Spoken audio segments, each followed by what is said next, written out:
today we are doing a little bit of a serious question. It is all about ego and the way in which you can get rid of it, humility and humbleness. So first let us try to understand the questions.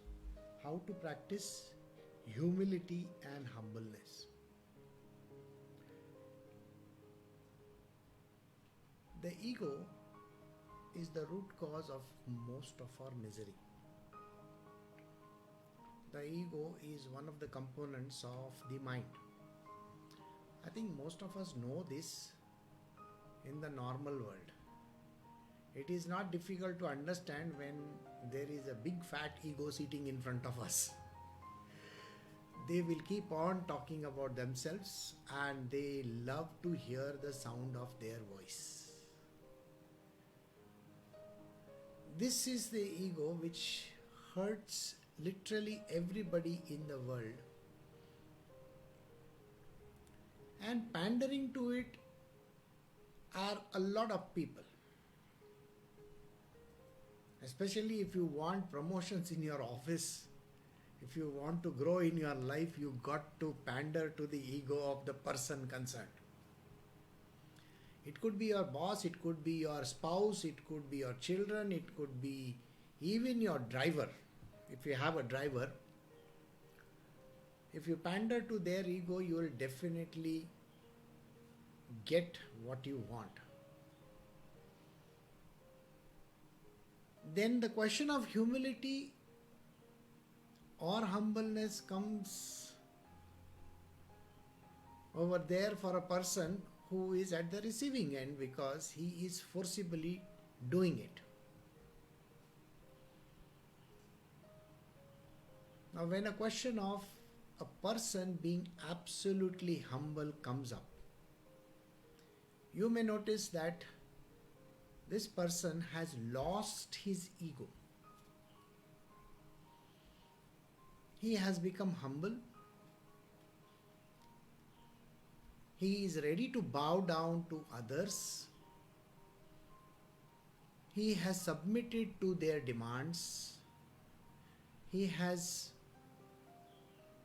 made himself subservient to whoever that he is talking or reporting to.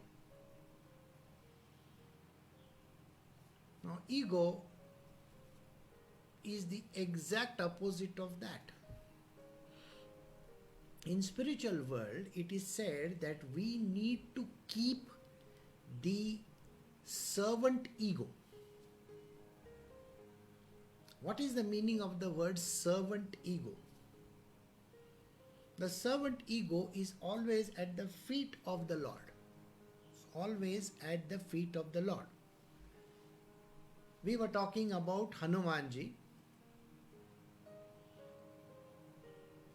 who is always sitting at the feet of Sri Ram.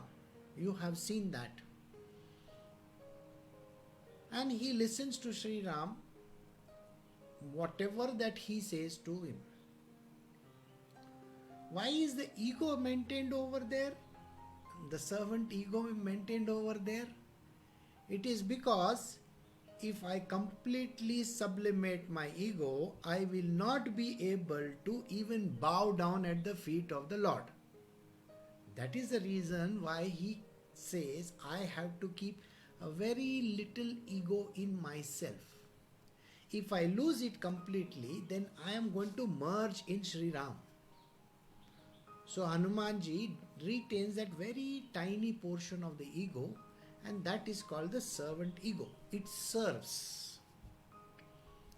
And what kind of a service he does. And that is the place where you find the word absolute humility coming into the picture. He is very, very humble. At one time when Hanumanji was told to get the jadi booty. Jadi booty is a kind of Ayurvedic medicine from a particular tree atop a mountain. Now when he reaches that place, he is unable to locate it. So he carries the entire mountain and brings it in front of Sri Ram. Can you imagine the humility with which he conducted his task? He was able to do such a stupendous job, carrying the entire mountain. So humbleness and humility, though both the words go hand in hand, is what we have to exhibit where the dear Lord is concerned. We cannot show our arrogance over there. The arrogance comes in the form of I know, I can understand, I am capable, those kind of things. Now you find the ego over there, the I, constant I is there. So this practicing humility can be learned from Hanumanji. There are very beautiful stories of Hanumanji in his time. And there is a story where just the name itself of Sri Ram can make him do a lot of stuff. He is the eternal servant of Sri Ram. Now, why is he called eternal? Because he is eternal. He doesn't die.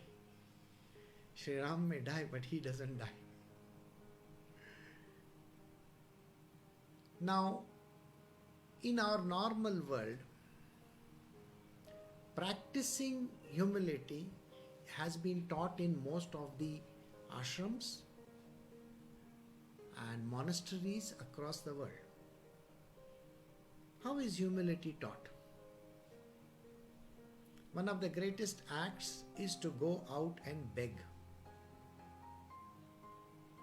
You see, when you were told to take a bowl and beg outside, it is one of the most difficult things to do. Why? Because it hurts your ego. How can I ask? How can I beg? But if you don't do that, the ego is going to rear his head and then you will be nowhere in the picture. When we tackle the question of ego, I will tell you exactly how it works. And then you will understand why it is difficult for a person not to reach God.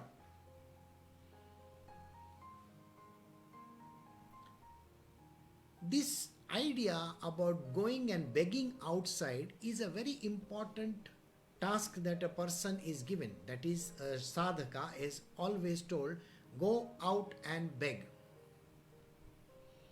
When he goes out and begs at different houses, most of the people will bang the door in their face. Get out from here, you beggar. You see, the term beggar is always connected to even the monks. Because their job is to beg. It is not because they want to beg, but because they have to beg. There is a difference. The master normally gives this great job of go and beg. So I will tell you a small story which happened way back in time. There was a monastery where all the bhikshus used to go out once in a year to beg for food and money and so on and so forth. They would go down to the village. So when they used to go down to the village, they would beg from every household. And at that time, because they were coming once in a while to beg, so they were given a lot of stuff. That is food, food grains and money and so on and so forth. It so happens that one of the bhikshus means a person who is aspirant, spiritual aspirant, who is told to go and beg. When he goes to this one particular woman who is sitting under a tree, Now she is the village sweeper, a very horrible looking woman with a very, she might not have taken a bath for a very long time. So she digs right inside her jolly, the bag that she's carrying, and from somewhere she removes out one or two coins. These coins are totally very dirty, and she puts them in the bowl of that bhikshu. So when they all go back, all the bhikshus, when they go back, the coins are collected separately, they are separated out, and it is a process where the head of the monastery will normally look at it, and he will select something, and then he may go and meet that person. So he looks in this entire collection and he finds this dirty coin.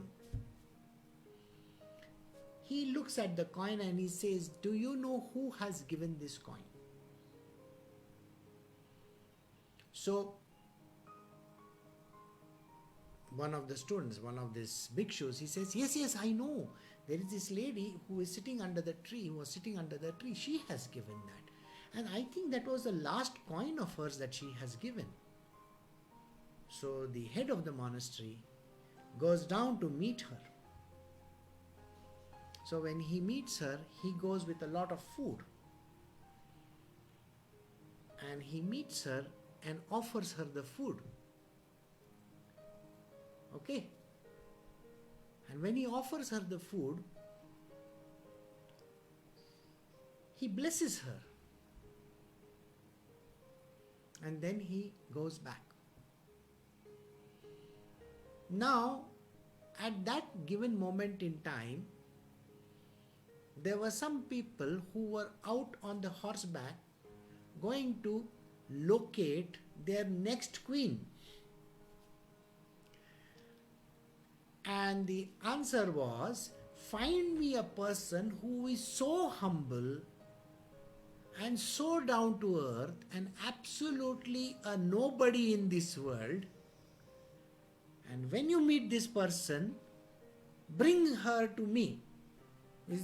The king has given the orders to his, courtiers. So they have all gone out. So when they meet this woman over there, the food is lying in the corner over there and she's just sitting there completely and feeding a dog actually. So the courtier, he immediately says, "Oh, this is the person, look at her. She is so humble, down to earth. She's absolutely a nobody. And whatever the little that she has given it away, to the monastery. And whatever food that she has got, she is giving it to the dogs. So she must be a great person." So what they do is, they take her away and they give her a nice bath, scents and all those kind of things. But she's a very beautiful woman who was looking completely very ugly. Now, the prince, the king over there, he looks at her and he says, "This is my wife," and gets married to her. Now when he gets married to her, she becomes one of the richest queens in that particular region. Now she says, "I owe this to that monk over there, the head monk. So I have to do something." But he doesn't take anything during the whole year. So she says, "Next year I will go at the same time and I will offer him all the riches in the world." So next year when she goes over there, she goes in a palanquin and she has brought in so much of gold and jewelry and all that, food grains. And she's right outside the gate. You see, the doors of the monasteries are always closed. So they open The bhikshus come out and they go from house to house and they see her also. And she has given everything to the monastery. So they take everything and go inside. Now the head of the monastery looks at all the collection that has come. And he finds this massive collection which has come. Now this year what he does is, he asks the bhikshus, who is the person who has given this collection? So they say there is a very big princess or queen, somebody is standing there outside and she is hoping that you will go and meet her. So he looks at again the simplest offering that has come in and he says, I will go and meet this person who has given me the simplest offering. So he goes out of the gate to meet this person. He doesn't even look at this rich lady who is over there, the queen over there. So the queen looks at him and says, I have given so much to you. You should take it and you should look at me. I can give you more than this. The head of the monastery doesn't even look at her and goes away. Now she gets very egoistic and arrogant and she says, you see, when I was poor, you came and gave me. But today, when I am capable of giving, you are not even interested in looking at me. Her ego was up there. So while going back, the head of the monastery waits over there and says, I am sorry. He tells his bhikshus, get all the gold from inside and give it back to her. I don't want even a penny from you. And they return it back to her. She says, why are you doing like this? He says, God never accepts these kind of things which are given to him with ego and arrogance. Whatever you offer to him with humility, God will accept it. It might be even a single grain. That is the way she learns her lesson. And then she has to go away dejected. It is the same thing which happened with Draupadi.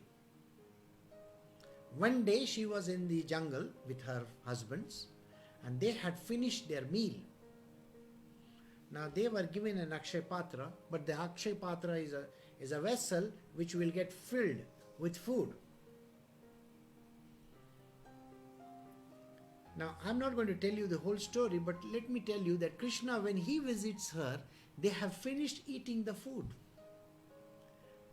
And then he asks her, sister, can you give me something to eat? She says, I'm very sorry, I have finished everything. He says, no, there must be something left. She says, no, even the patra is empty, even the vessel is empty.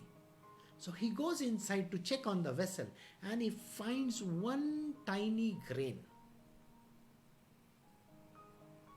And he eats it with relish. And he is satiated. I hope you have understood this lesson of humility now. When you offer God anything with humbleness and humility, God will accept it. But if you show your arrogance, and if you say, I love you, God, and here, take it from me, even that will not get accepted. So always be humble and bow down before the God and the Guru, and they will then accept whatever you offer them. But anything that is offered with pride, ego, or arrogance will not be accepted at all.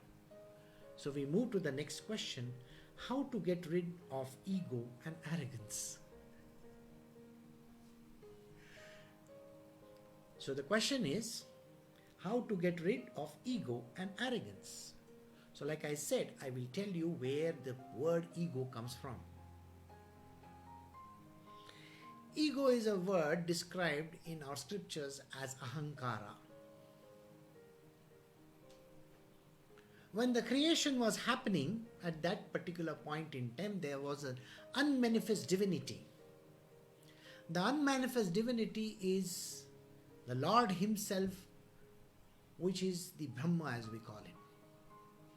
From Him came two identities. The identity one which is called Prakriti.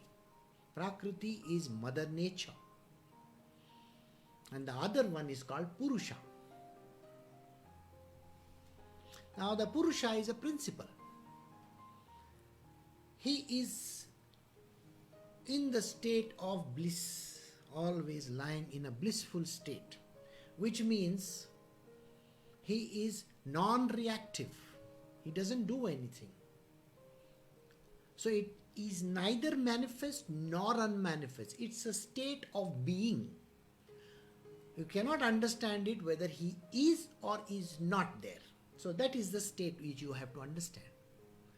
And from this is and is not there state, which is called a very unique word, it is called Mahat. It's a Tattva. So Mahat Tattva, Mahat gives rise. Like I said, it's a fluid state between being and non-being. There arises this element called ego. Now, ego, as you know, is the one who identifies himself as I am that. And when he says I am that, you know very well what you are talking about. My name is so and so. I am that identifier, that this is the one. When that is happening, another few things happen. One of them is the creation of buddhi, and then chitta, and then manas. These are the things that come into existence. Buddhi, as everybody knows, is the intellect, the thing which tells us what is this and what is that, intelligence as we call it.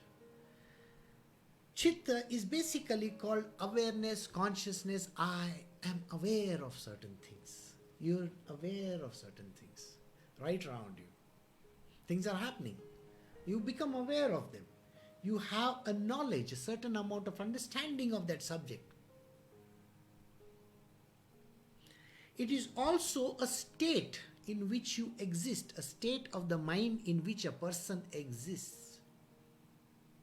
The I know exists in a particular state. The last one is the manas. I think. You remember the words, I think that I am. So, the one who thinks, the mind. So these are the things that get created. But the major problem stands in the first one, the ego. So it is a creation, it brings out that thing. Now when it comes out, it starts identifying. When it identifies, it says, I am there. It creates that complete disturbance in the system. And it affects in the three gunas. It is also the one which gives birth to the three gunas. Sattva, Rajas and Tamas. Those who are doing the Uddhav Gita with me on Saturdays, Sundays, will get an in-depth explanation of this. The satsangs will be posted. So in the coming weeks, there will be a complete explanation for this. But right now, I am going to give you a short explanation of this. So the ego can rise higher. That is the Rajasic one. I am the greatest. I am the tallest. Like that. something which says, I am the worst creature on earth. I cannot do this. This is impossible. It is not there. I cannot understand how this works.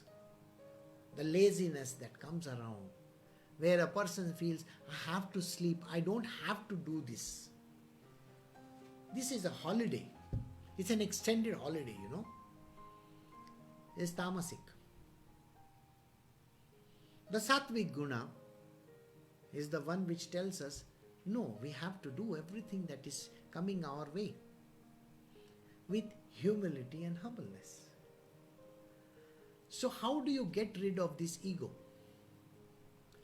First and foremost, nobody says that you have to get complete rid of the ego.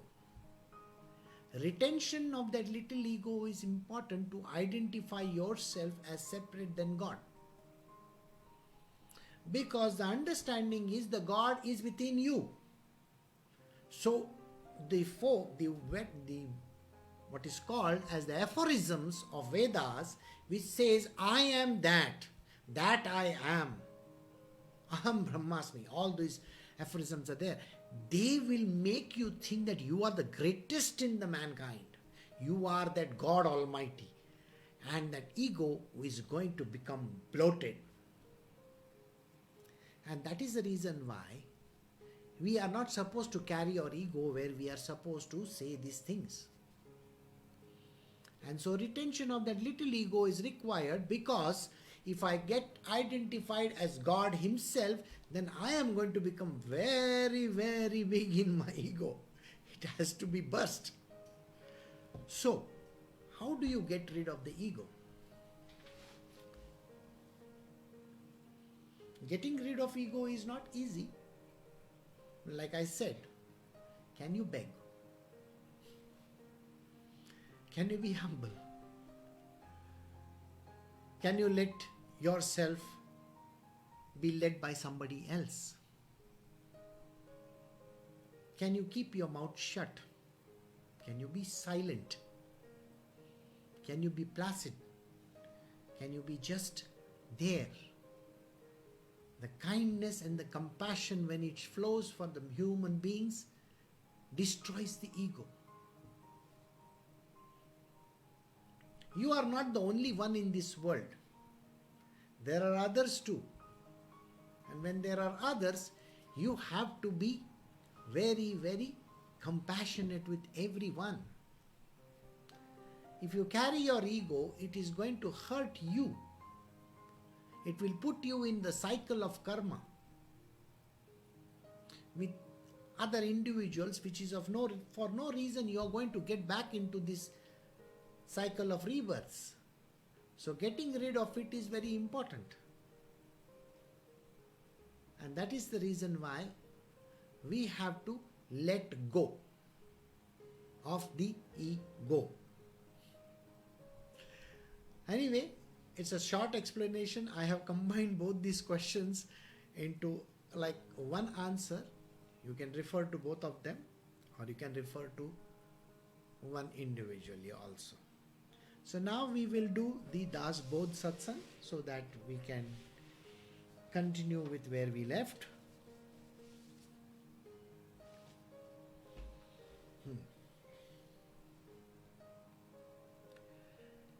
We are doing the fourth Dashaka of Das Bodh, chapter 7. It's a new chapter called Service, Seva, Service. Sri Ram. In the last chapter, we had considered the signs of sixth type of devotion. Now, please listen to the seventh type of devotion. So, this is the seventh point in devotion. And this part is called service. Seventh type of devotion should be known as service. People have to do service. Got it? In it, we have to be always present at the door of the temple of God and do whatever work that is necessary. Now, where is the temple of God? Today you may be in a country or a place where there are no temples whatsoever. A place where you can do service is called the temple. You understand? Suppose you have to do service, serving some villagers, serving some poor people. That becomes your temple. So don't necessarily think that there has to be a temple and I got to serve over there and then only I will be of service. We have to take care to protect the property of God, that is the temple property, and should see that there is no shortage of anything. We should increase the devotional programs even more and more. Now Samartha Ram Das is talking about the traditional temples over here also. In some of the Western religions and Christianity, or even Islam for that matter, the people of the congregation are related to a particular parish. You know, somebody is coming from this parish or that parish. Now in that parish, they are doing all the activities concerned. Like that, you can also adopt one particular temple that you wish to. It's not everything that you can take on. Maybe one temple you can take on. So Samartha Ram Das is saying maybe you can do that. So he says you should take care of the temple property. Most of the temple properties are under public trusts. So you have to find out whether you can be of any service over there. Maybe donations is the only thing that they are accepting. We really don't know. So at such point in time, you have to just find out what exactly is the thing over there. So, he says, there should be no shortage of anything. Now, what is the shortage that can happen in a temple? It could be of, an oil or lamps or whatever, anything that is there. Should increase devotional programs even more and more. We should repair the dilapidated temples. If the lakes are in bad condition, they should be repaired. Outhouses, corridors, resting places should be built anew if necessary. Now in villages there are temples, and next to the temple you will always find some kind of a lake, a small pond or lake or whatever. Dredging that thing is very important. You will find that most of the time it is dry. So it is important to dredge it, to remove all the dirt from it and make it deeper so that there is water collection over there. So there are certain villages in India where you will find that there is a paucity of water. There is no water over there. So if you have to take up digging as an activity and dig up that place and create that, then the water body, it's very important. The water bodies are important. So create the water bodies if possible. If there are some outhouses, there are some places where people come and stay, that can be repaired. Rest houses can be built. Now when you go to Shirdi, you will find that Bhutti Sahib had created that vada over there. And there were other vadas created. Now it is under a sansthan and they manage everything. But in the olden times, they were all the rich people who had given some kind of a donation, and they had created these small houses over there where the travelers could stay. I still remember my first visit to Sai Baba's temple over there in Shirdi. I was a very small boy. And early in the morning, way early in the morning, when they have an arti which is called the Kakad Arti, the rooms where we were staying were just above the mandir. So from that place we could see the mandir right inside.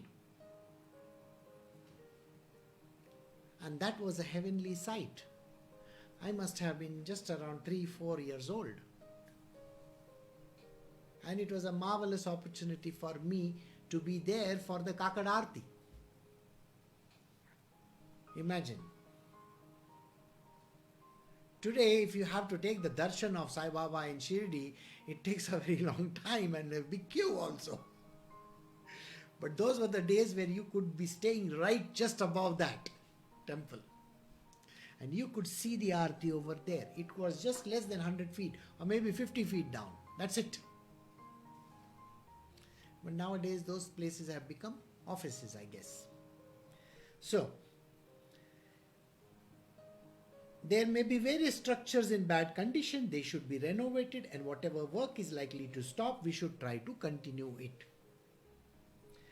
Elephants and horses may be supplied, new chariots may be manufactured, royal seats, carts, shibika, palanquins, four-legged high carts, swings and vimanas, high domes should be supplied. Whatever is required for the temple, you can supply that. Umbrellas, stone domes, fans made of white hair, totems with sun's image embossed on them, flags, and such articles should be provided anew and protected. Now some of these temples have different kinds of flags on them, that can be provided. The patakas, the ones that you see, the decoration material, the lighting, and nowadays the lighting material, decoration material, and whatever that is required for the temple can be supplied. Various vehicles, best seating arrangements, golden seats should be supplied even if it costs some good amount. When I went to Kamareddy once, I saw a car parked over there. I asked Baba at that time, I said, Baba, did you buy a car? He laughed at me and he said, you really think I can buy a car? I don't have the money to buy the car. This has been given by one of the devotees. Actually, he is not a devotee, he is also a great guru who had provided Baba with a form of a transport. It's an expensive thing, to provide a car. And yes, that can be provided to the temples also. So that is what is mentioned. We should try and supply the temple various things like boxes, jars, baskets, trunks, pots, utensils, provide storerooms and special rooms for these things. We should provide for the temple tunnels, godowns, secret chambers, secret doors, storerooms for various valuable articles by taking all the trouble of this work. Now you may think that, in today's day and age, why should we provide for secret entrances, secret chambers and all that? Do you know there is one of the richest temples in the world is in South India over here in Kerala? There are 7 or 8 rooms over there. When they opened one of the rooms, they found more than $1 billion worth of stuff lying over there. It was donations from various charities and people who have given them. It took a very long time for the government to count the money and whatever gold and other things. It ran in billions of dollars, by the way. And they have opened, I think, only 1 or 2 of those kind of things. The rest are still lying unopened. But today the temples are undergoing a terrible problem. The temples are closed in most part of India because of the coronavirus. One of the temples is trying to sell off certain properties so that they can give the salaries to the employees in the temple. It has come to this state. So yes, if you can provide, some of the people can provide, then they should do so. We should make efforts to give various ornaments and apparels for God's image, with various attractive jewels, metallic pots, golden pots for the use of the temple. Provision of water and so on. Nowadays you don't require pots and all, but you may require water connections. Instead of pots, golden pots and all that kind of stuff, you can provide for water connections, maybe lay a pipeline or something like that.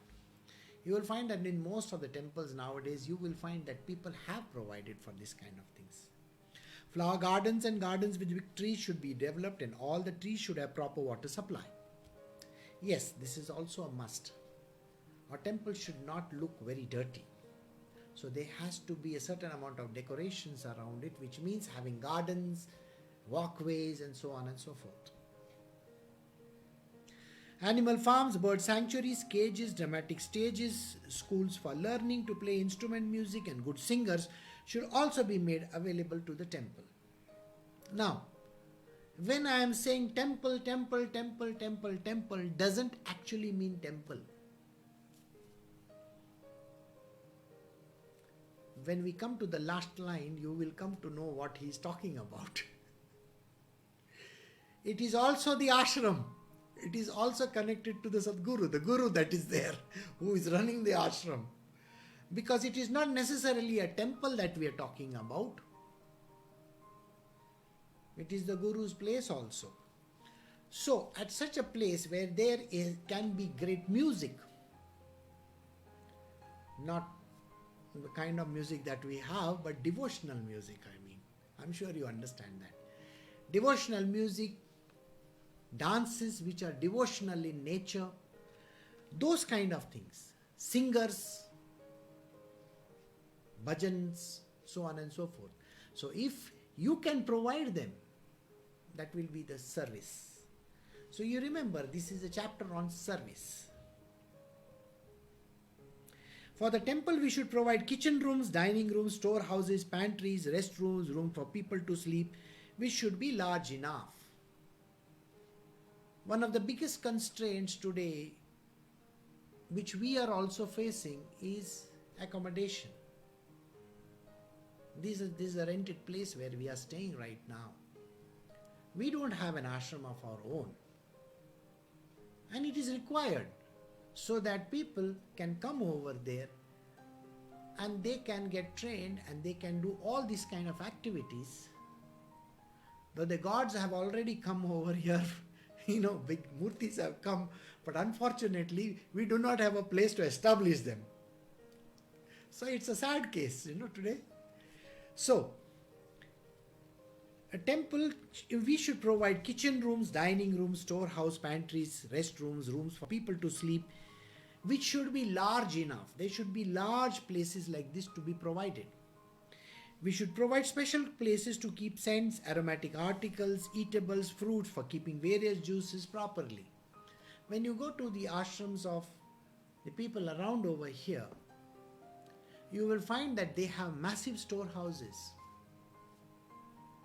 I've gone to a couple of big ashrams and I have seen that they can provide meal for more than 1,000 people at a time.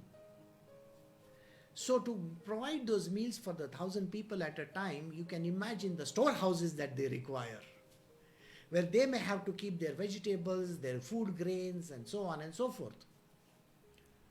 Fruits, vegetables, you name it. So yes, those things are required. We should restore to the original condition various places of keeping various things and enhance the glory of God and His temple. How can I describe everything in detail? So Samartha Ramdas is saying, see, I have told you so many things. I don't know what all services can be provided, but I'm just trying to, recount a few of them. We should be lenient and even ready to do any service of any purpose and should be so alert that we will not forget what is to be done. Now the service has to be so perfect that there should be no shortage of anything.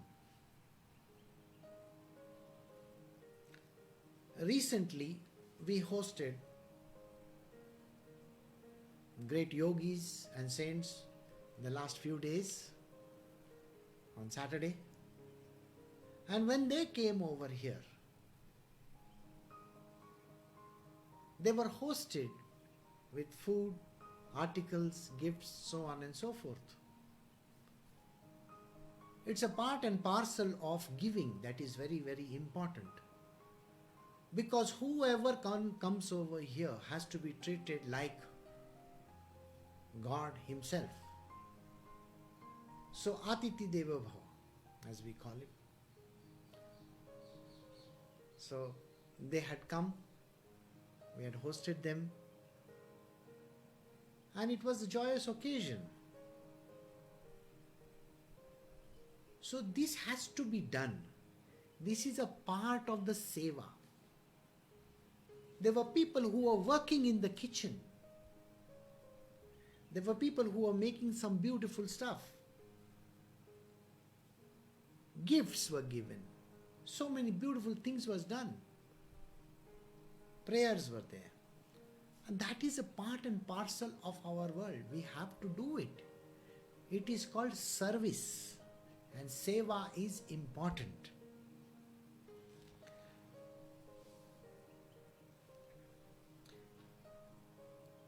Then we should also perform various ceremonies like birth anniversary, festivals, especially auspicious period according to eclipse or other planetary positions such as grand scale. The gods in the heaven will be astonished. Yes, we should maintain the glorious traditions of the temple in this way, and if there is a need, we should do any menial job for God, and we should be careful in every situation.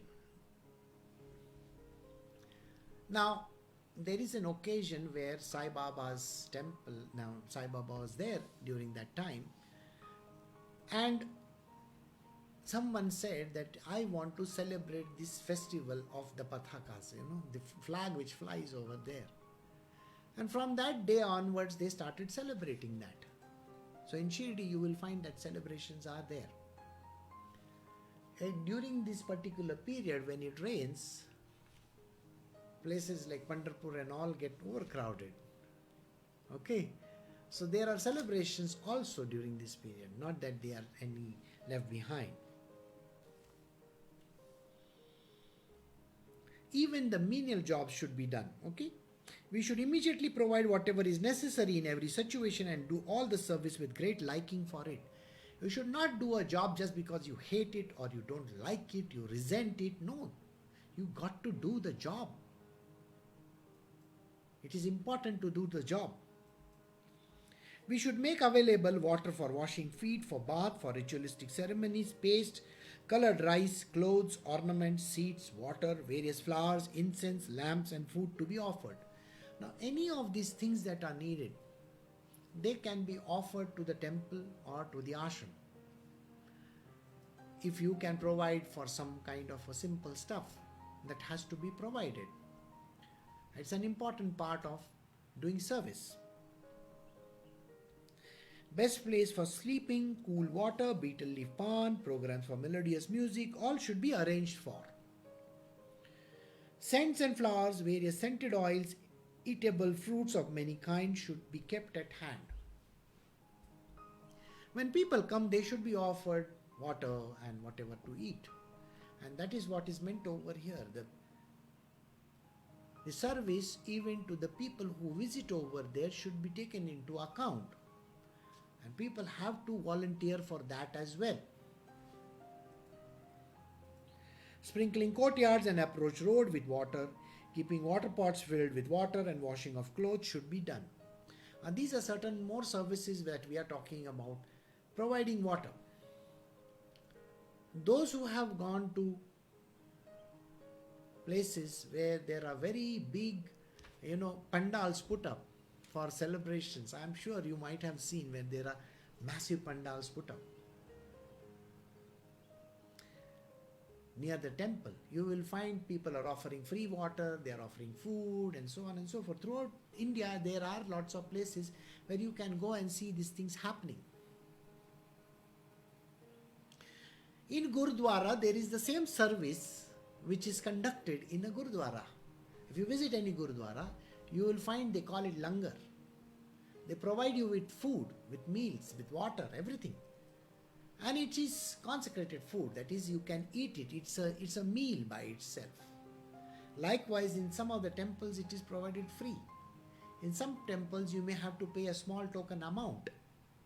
Maybe 15, 20 rupees, 30 rupees, that's it. It goes towards the upkeep of that place. The kind of meal that you will get will be very, very healthy. So such kind of meals are also provided. Ashrams also provide meal for the poor people as well as those who are like saints and sages and people who are travelers. They provide them with that. In most of the part of North India and all, I have seen places where they provide food. Free food. Yeah.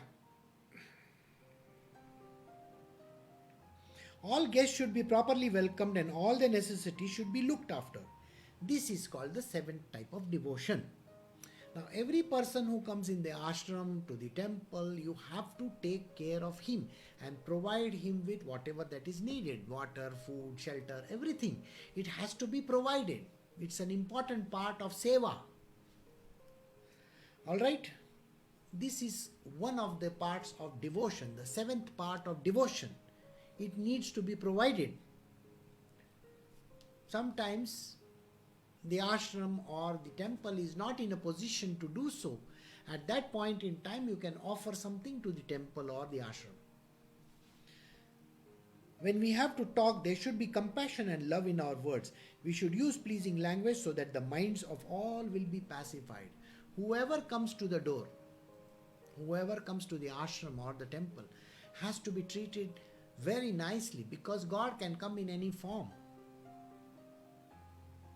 There should be no expectation whatsoever. Whoever enters a gurdwara, a temple, a masjid or a church is treated nicely. They have to be treated with compassion and love. Whoever is taking charge of the service has to do this for everybody. The seventh type of devotion is thus described: according to my capacity.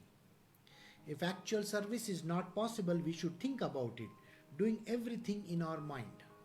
Sometimes you may not be in a position, like today there is a time where because of coronavirus it is not possible for a person to go to that place and do the service. Then you may do it in the mind. And in today's day and age, you need not go to those places. You may do all kinds of transfers.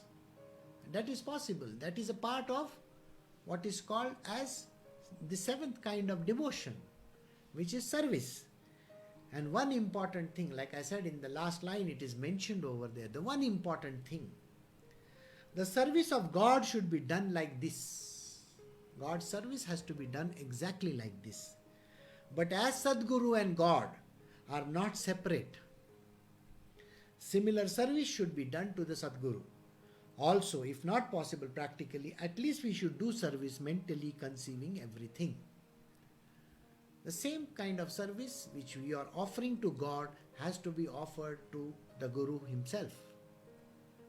That is to him, his ashram, and when that is provided, it is called the seventh kind of devotion, and that is called service. Thus, in the fourth dashaka of Dasbodh, in the dialogue between the Guru and the disciple, the seventh chapter by name service is completed here. So we have come to the end of this chapter. Today we have finished slightly early, 5 minutes before time. So thank you very much. You have a great evening and take care of yourself. Bye.